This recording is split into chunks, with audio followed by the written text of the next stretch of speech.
Hello everybody, it's Cobblers Vlogs and welcome to the first match review of the season with me at least. Thank you to Will for filling in last week. Just quickly on Will's going to be part of the team, he's going to be helping me out, just filming videos for me. And then at the end we're going to be doing like a monthly review thing together, a sort of like a podcast sort of thing. So that's what Will's going to be doing, just helping me out with the channel. But today the main talking point is Port Vale 1, Northampton Town 1.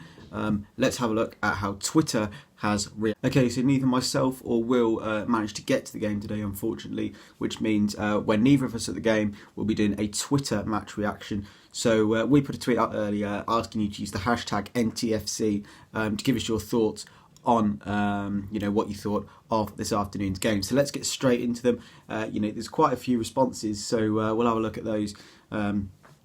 So starting with the Rizzler, who says, nothing first half where both sides scored from corners that should have been given. Enough chances for us to win 2 matches, but second half probably couldn't convert, probably 2 mid-table sides. So mid-table mediocrity is what the Rizzler is saying here. He said both teams, had chances to score, which is what it sounded like. I listened to it on the radio. It sounded like Port Vale probably had the better of us for most of the game, but it sounded like we definitely had chances to win the game. If we scroll down, Beardless King, first point on the board. Let's build on it next week. Well played, Nicky. So Nicky Adams getting good reviews. He's highly thought of in the fan base for the Cobblers. So yeah, good to see. Everyone seems to be satisfied that we're off the mark. We've got a point on the board. Deck says, I'm not sure what people are expecting. This is a brand new side. Things don't click overnight. There's still 44 games to go. Precisely. I don't think we should expect, win straight away from this Cobbler squad. Again, they're still gelling, they're still merging together, getting used to each other as a team. I think we sort of need to give them to the end of this month, where we might see, strange results. And then, from September, I had to think about that. From September onwards, we can kick on a bit more and, start getting some proper results on the board. Aiden18 on Twitter says, without Adams, Cornell, Watson and Marais would be tipped for 24th place. I'm pretty sure some of our players aren't even trying. Terrible. Not what you want to hear at all, really, that. Terrible.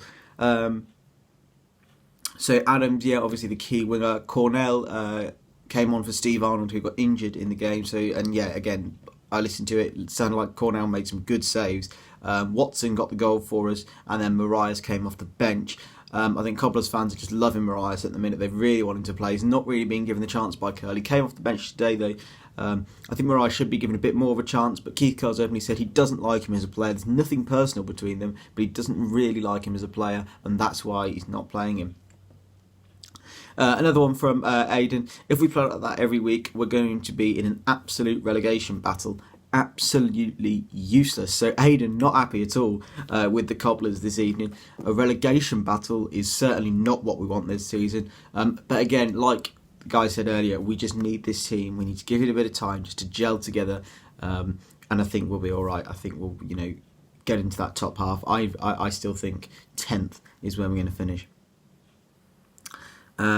Dave Rowell, we've scored our first goal, got our first point, and Junior Rise made his return. Nothing better than that. Fair enough. First point on the goal, first point on the board as well. So it's positive for the Cobblers by the looks of it. Just scrolling down, if we have a look, I think that's pretty much about it. Finishes goalless at blah, blah, blah. So NTFC finishes goalless, a goal apiece at Vale Park. Still very much a work in progress. Again, like I said, work in progress. Give this team time and we'll get there eventually. That seems to be pretty much what everyone has said in terms of the Twitter reaction. So it's positives and negatives. In terms of what Twitter is saying, it sounded okay, to be fair, on the radio. It sounded like we sort of grounded out. We didn't play well. We just sort of grounded out that point, grinded it out, which is it's a good thing. Okay, so the final part of this sort of match review is we're just going to have a look at the rest of the results in League 2. So we've got Grimsby 1, Bradford City 1. Bradford tipped to be high up, struggling at the moment. Cambridge and Newport drew 0-0. Cheltenham 4, Scunthorpe 1. What a result that is for Cheltenham. Again, Scunthorpe, another team that we expected to do well this season. 4-1 defeat for them today. That is massive. Salford have their first loss. Crawley beat them 2-0.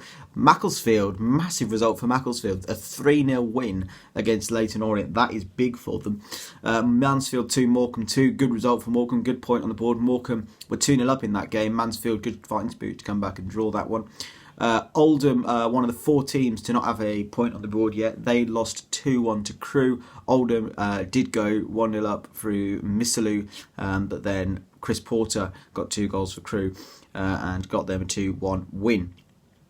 Plymouth continue their 100% record. They beat Colchester by a goal to 0. Plymouth thinking going to win this league this year, like I said. Port Vale 1, Northampton 1. We've spoken about that. Stevenage 0, Exeter 1. Good result for Exeter. 2 fairly mid-table teams there in Stevenage and Exeter. A cracker by the sounds of it between Swindon and Carlisle. Swindon 3-2 winners in the end. Swindon went 1-0 up through Yates. Carlisle went 1-0 up through Aloma, then equalised through Yates. Swindon equalised. Then Ferrers got a goal for Swindon, and then there was a red card for Carlisle. Then Woolbury got a goal, put Swindon 3-1 up, and then Carlisle scored in stoppage time to try and make it a bit interesting, but couldn't get the goal back with 10 men, and Swindon ended up 3-2 winners. The final result: 2 teams that expected to get the playoffs this season. Walsall 1, Forest Green 1. Sounded like a good game, that one. Okay, so those are the results in terms of the table. Plymouth remain top with 6 points. Then it's Swindon with 6, Exeter on 6, Plymouth top on goal difference. In the playoffs, we have Grimsby on 4, Forest Green on 4, Walsall on 4, and Cheltenham on 3. They're going from 8th down to 13th, all these teams on 3 points. Macclesfield, Crawley, Carlisle, Salford, Crewe, Leyton Orient. Then on 2 points from 14th down to 18th are Mansfield, Newport, Port Vale, Bradford, Cambridge, all of those drawing their first games of the season. Then with 1 point, with a loss and a draw so far in 19th Colchester, 20th is Northampton Town, and then 21st Morecambe. And then the 3 teams yet to pick up a point this season are Oldham Athletic, Stevenage and Scunthorpe United, bottom of the league on a -5 goal difference. So that is how League 2 is looking at the moment. So yeah, that is the end of this video. Pretty much just reviewing, looking on Twitter, seeing what everyone thought of the Cobblers game, and then seeing what happened in the rest of League 2. That's sort of how it's going to go. If me or Will are at the games, which obviously I will be next week at home to Macclesfield, and we've also got the Swansea game in midweek. If me and Will are at the games, one of us will be doing the review on them. We'll also get some match previews coming in for you from now on as well. So if you've enjoyed this video, drop a like on it. If you're optimistic for the Cobblers for the season, drop a like as well. If you're not a Cobblers fan, let me know how your team are getting on at the moment in the comments section. If you are a Cobblers fan, let me know your thoughts on the Cobblers as well in the comments. Subscribe if you haven't already. You're on the road to 1.5k. And until next time, I'll see you later. Bye-bye.